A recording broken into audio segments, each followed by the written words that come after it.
Buenas noches, mi nombre es Miriam Martínez Vega. Actualmente me encuentro trabajando en un centro de atención para ancianos ubicada en Tulancingo, Hidalgo.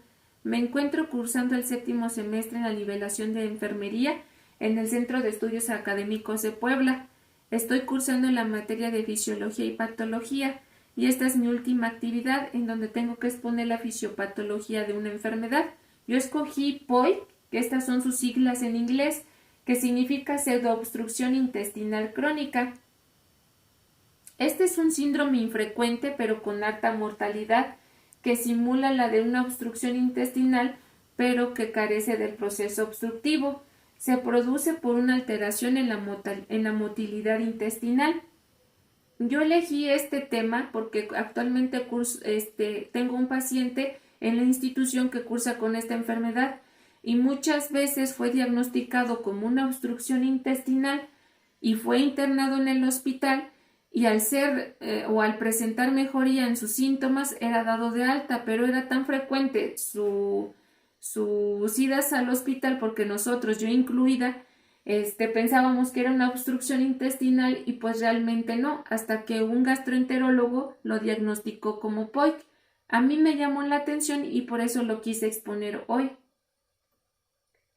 Como concepto tenemos que la pseudoobstrucción intestinal es un proceso en el intestino el cual es incapaz de contraerse e empujar el alimento, las heces y el aire a través del tracto digestivo. Casi siempre afecta al intestino delgado, pero también puede afectar otras partes del aparato digestivo.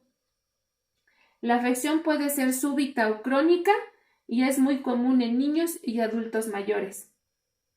Sus factores de riesgo son parálisis cerebral o algún daño cerebral, son pacientes postrados en cama, el tomar drogas que reducen el movimiento intestinal, sobre todo uso de narcóticos, la esclerodemia, la diabetes, el hipotiroidismo.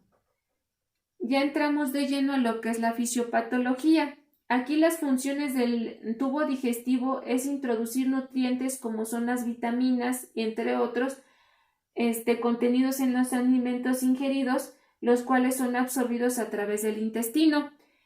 Aquí es importante entender que cuando nosotros consumimos algún alimento empieza desde la boca, el cual recorre el esófago, el estómago, el intestino delgado, que aquí es una parte muy importante en donde nosotros nos vamos a abocar, porque es donde empieza la absorción de nutrientes y es muy importante que el intestino delgado tenga buena motilidad para que a través de que el bolo alimenticio vaya circulando a través del intestino delgado se vaya absorbiendo los nutrientes necesarios y lo que no sea necesario vaya moviéndose a través de esto hasta el intestino grueso para que sean desechados del cuerpo a través de las heces.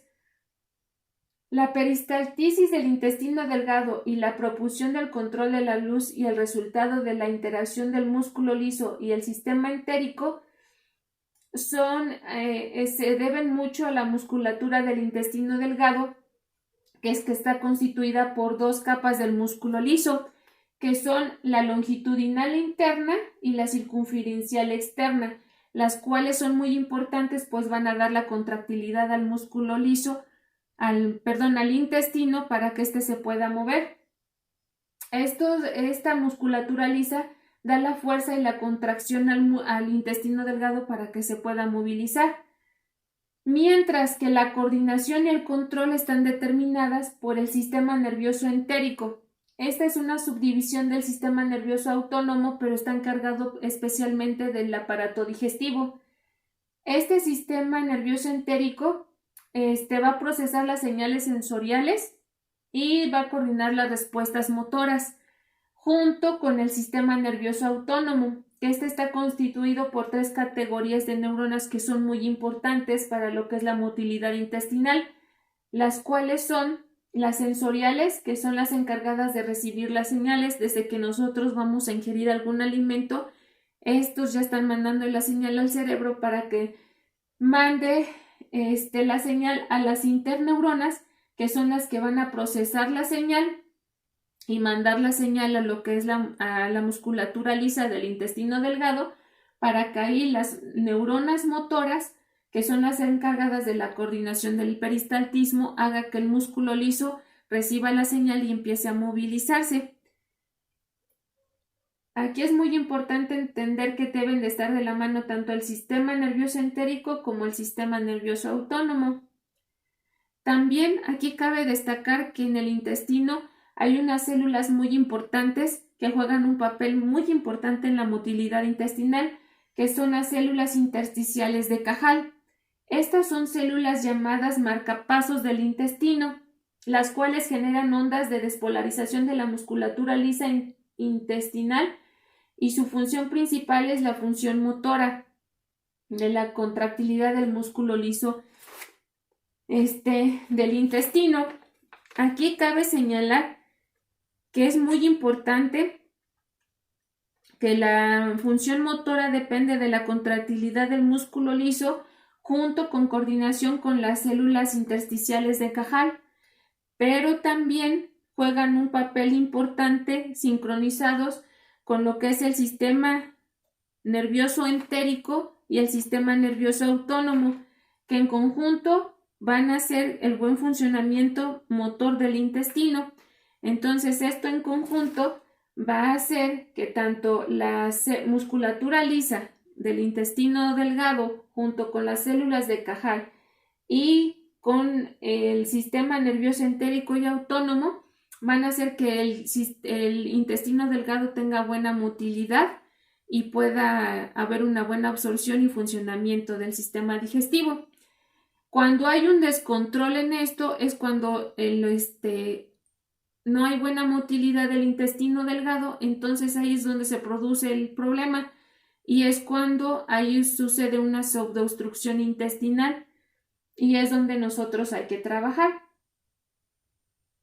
Los signos y síntomas de POIC pues son dolor abdominal, distensión, náuseas y vómito, ruidos intestinales aumentados, diarrea o estreñimiento.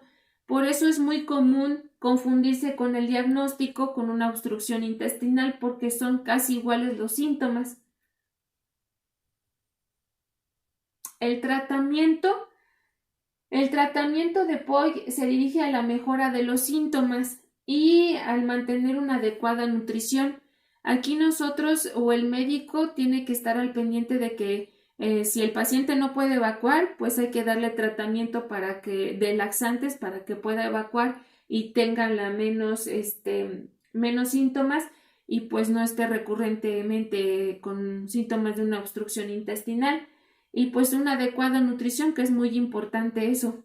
Nosotros como personal de enfermería es importante tener en cuenta que nosotros podemos diagnosticar igual a nuestro paciente y pues ayudarlo con un buen diagnóstico y por ejemplo alguna actividad de enfermería sería nosotros encaminarnos por ejemplo a la obstrucción, al estreñimiento, evocándonos a que el paciente pueda evacuar y evocándonos a la adecuada nutrición del paciente. Por conclusión, pues el síndrome de pseudoobstrucción intestinal crónica es muy poco frecuente y a menudo se confunde con una obstrucción intestinal, por lo cual es muy importante diagnosticarlo adecuadamente para que el paciente no sea necesario que se le apliquen cirugías inadecuadas y se le etiquete como pacientes psiquiátricos. Y pues la complejidad de estos pacientes aconseja seguimiento multidisciplinario. Pues eso sería todo. Muchas gracias. Buenas noches.